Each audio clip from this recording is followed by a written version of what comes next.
You ever have one of those moments where your entire reality cracks open like an egg? Where a single piece of information drops into your life and suddenly, nothing, absolutely nothing, makes sense anymore? That was me.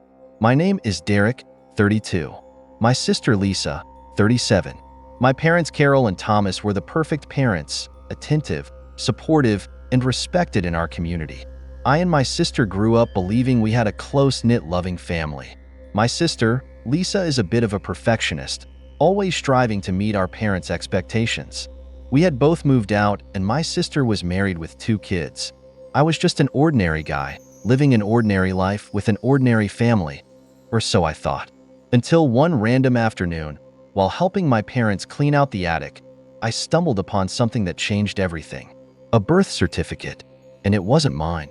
Now, I'm the youngest in my family. My parents always told me it was just me and my older sister, Lisa. No other siblings. No one else. So why was I holding a birth certificate for a child named Daniel, born 3 years before Lisa? The paper was old, slightly yellowed at the edges, but the names were clear. My mother and father listed as the parents. But there was no Daniel in our family. There never had been. My stomach twisted. Maybe this was some long-lost cousin? Maybe a mistake? But deep down, I already knew. I had a brother I had never been told about. And if my parents never mentioned him, that meant they didn't want me to know. I didn't say anything to them right away. Instead, I did what any curious and slightly paranoid person would do. I dug deeper. Late that night, I searched online for adoption records, and after hours of frustration, I found him.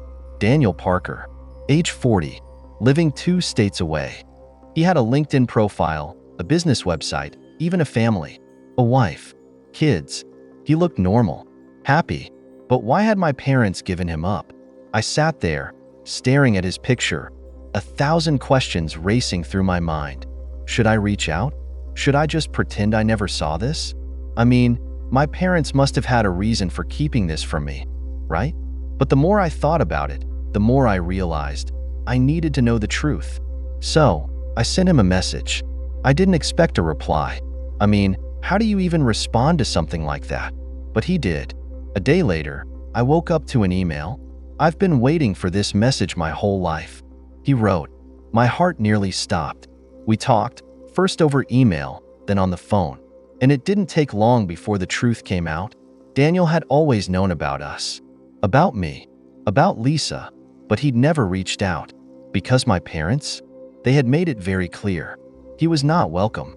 I couldn't keep this to myself anymore. That evening, I asked Lisa to come over to my parents' house for a family meeting. I sat my parents down, placed the birth certificate on the table, and simply said, "Explain." The look on my mother's face? Pure panic.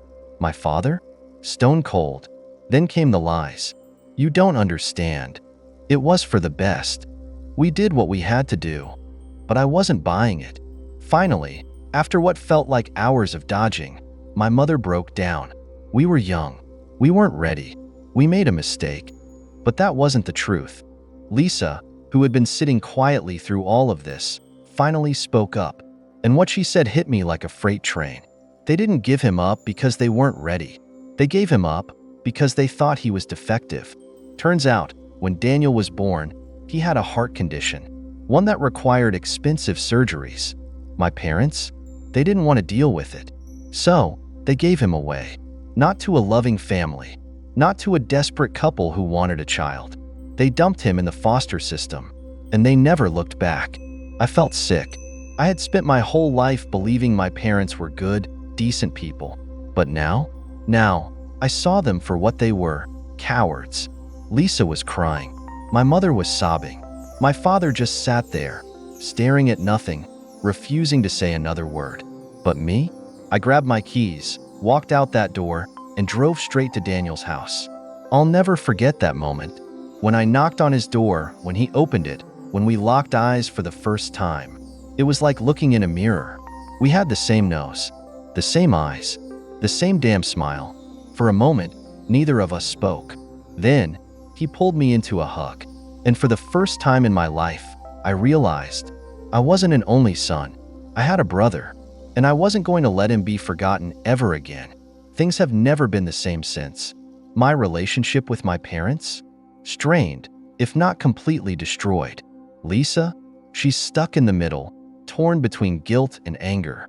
And Daniel? He's part of my life now. We text, we call, we visit, we make up for lost time. My parents made a choice all those years ago. But now, I make my own choices, and I choose my brother. Because family isn't only about blood. It's about who chooses to stay. So yeah, that's my story. One attic, one piece of paper, one forgotten sibling, and a secret that changed everything. Life's weird like that, isn't it? One moment, you think you know your world. The next, you're staring at a stranger who shares your DNA. But I guess in the end, some secrets, they're just waiting to be found. And some families, they're worth fighting for.